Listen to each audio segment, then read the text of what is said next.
evening and welcome to Now You See. I'm Amy McMillan. And I'm Cameron Longfield. Transfield services have been announced as the preferred tenderers for the lucrative contract of Nauru Detention Centre. This announcement follows a Senate inquiry into running of the camp, which resulted in reports of a culture of abuse and secrecy. Sarah Cleven reports from Canberra. Growing pressure on the Australian government to open their doors to refugees has finally paid off. Doesn't matter how you get here, doesn't matter what prayer book you read, doesn't matter which country has treated you badly, if you are in need of help, we will help you. The result, a one-off intake of 12,000 extra Syrian refugees. However, asylum seekers on Nauru and Manus Island detention centres will not receive the same fate.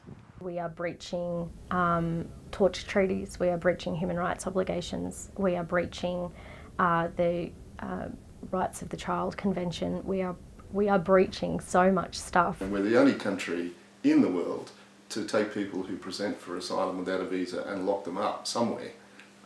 We're the only country in the world now to do that and then to outsource that detention to Manus Island and Nauru.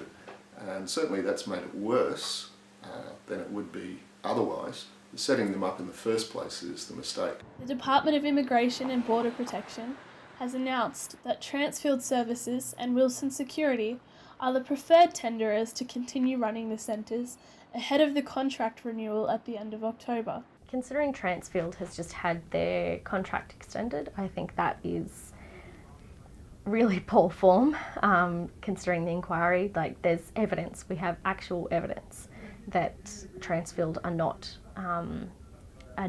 putting asylum seekers first or human rights at all. What needs to be done next in terms of Nauru and Manus Island? Simple, shut them down.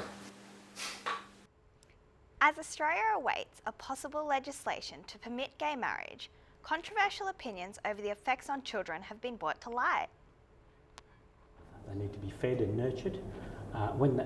If they're girls, they get older, the first male they meet is their father. Their father introduces them to the male species. And conversely, the mother introduces the little boys to the female species. It's absolutely that inherent grounding comes in the home. That's all sort of biological. Yeah. So, later on girls need the affirmation of a male in the family,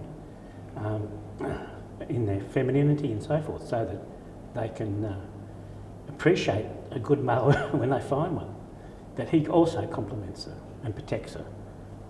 And the boys, of course, need the discipline. The teenage boys need the discipline that the male role can give, and that's part of the male modelling. So it's complementarity is marriage, not equality. Paul and provisional psychiatrist Nikki both agree that children need a balance of both a motherly and fatherly role. Regardless of the orientation of the parents, having that one role, like for example in a nuclear family, you have mothers and fathers that bring different things to the plate. And ultimately, these children are at a disadvantage in the sense they are not getting that one side, the one role of the parent to fulfill all their needs. But the literature is in line with what our intuitions tell us, because regardless of the gender or the orientation, good parents are nurturing, they're caring, they devote time to their children, they discipline them when necessary, and they're available emotionally. So factors such as orientation and gender is not as important as those mentioned qualities. That was Beck Lawrence reporting from Canberra. Private education fees continue to rise as public schools offer parents the best of both worlds. According to the Australian Scholarship Group's Planning for Education Index, privately educating your child for the next 14 years of school may cost you $500,000. The debates between public and private education is an ongoing argument, but does it really matter? Is one system better than the other? Certainly there's, elements of elitism in the private sector, there's elements of elitism in the public sector where some schools are perceived to be better than others. So it's a complex area. Education is for everybody, but there should be choices. Latest studies show that Canberra's newest parents could be forking out nearly $500,000 to get their child through 14 years of private education. I think there's actually a broader systemic issue because there's been a massive increase in public funding to private schools. That's funding that comes from every taxpayer, whether or not they have a child in a private school or are financially able to send their child to a private school. Independent Education Union's organiser, Jackie Groom, has a different opinion. The cost of educating a child in the non-government sector is certainly greater than the cost of educating a child in the state-run schools. And you're buying a service, so and parents will make that choice based on what they believe is value for money, or whether they can afford to spend that kind of money and invest that money in their education. Some believe that a private and expensive education will produce better results, whilst others believe a better experience is found in public education. Build it and they will come. And what we've done is build it, and we have people coming here, and they come here because of what we're doing. If they're looking for something different, that's their choice. Jessica Taulanga, Canberra.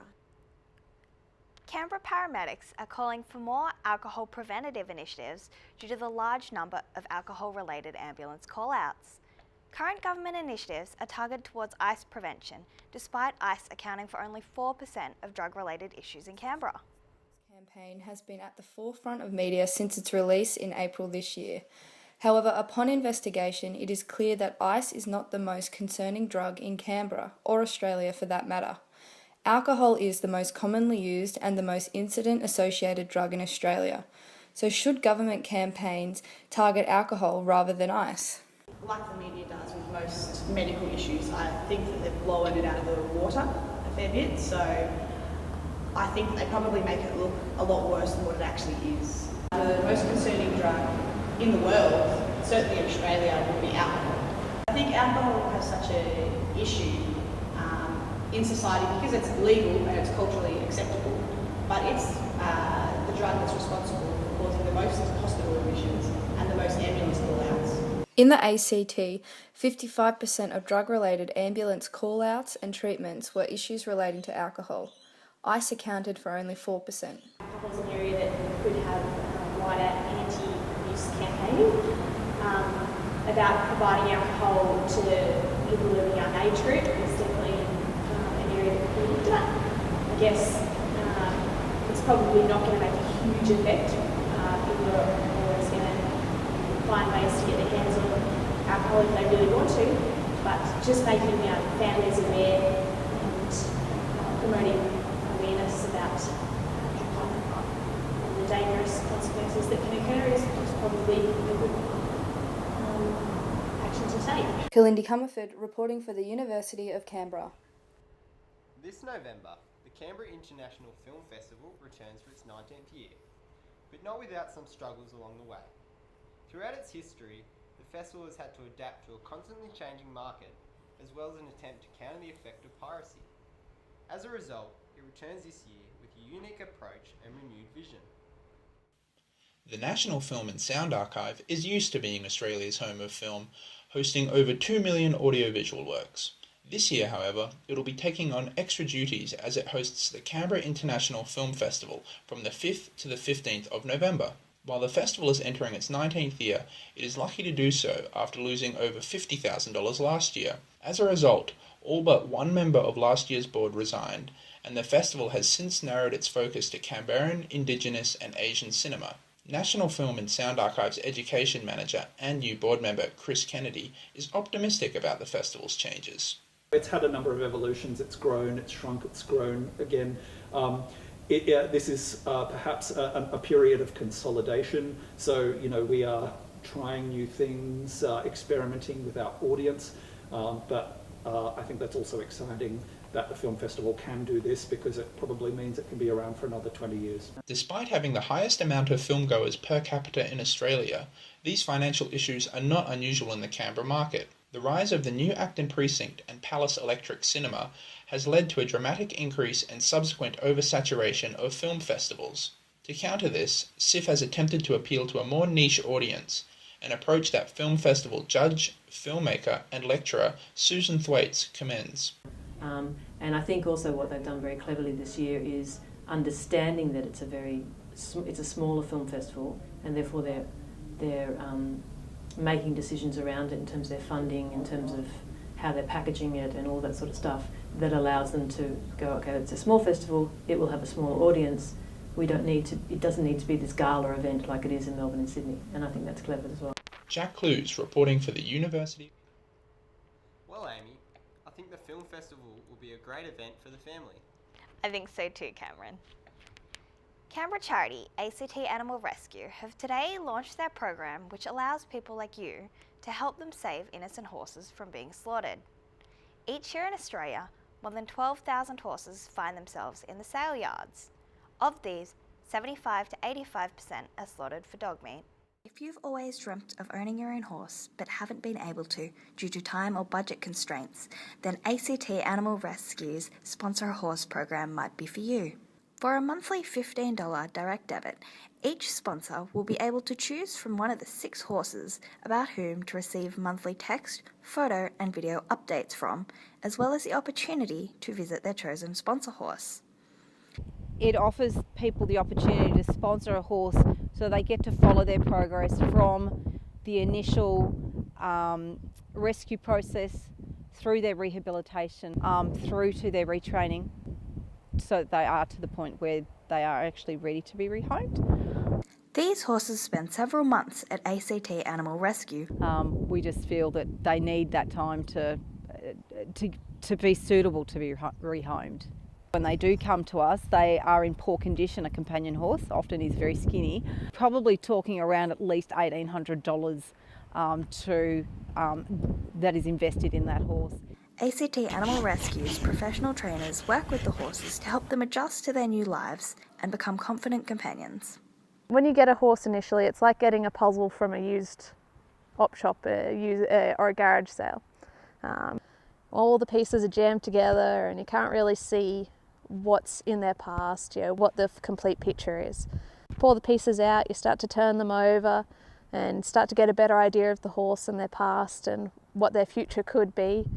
You start to pull apart the pieces that have been jammed together wrong and mismatching. And you get some scotch tape and fix the broken ones until you have a beautiful picture and a beautiful, calm, happy animal. The future certainly looks bright for the horses at ACT Animal Rescue, with the sponsorship program giving the horses a much-deserved second chance at life. In the weather, Canberra will be expecting showers with 21 degrees across the territory tomorrow. Thank you for joining us at UC Now. I am Cameron Longfield. And I'm Amy McMillan. Have a good night.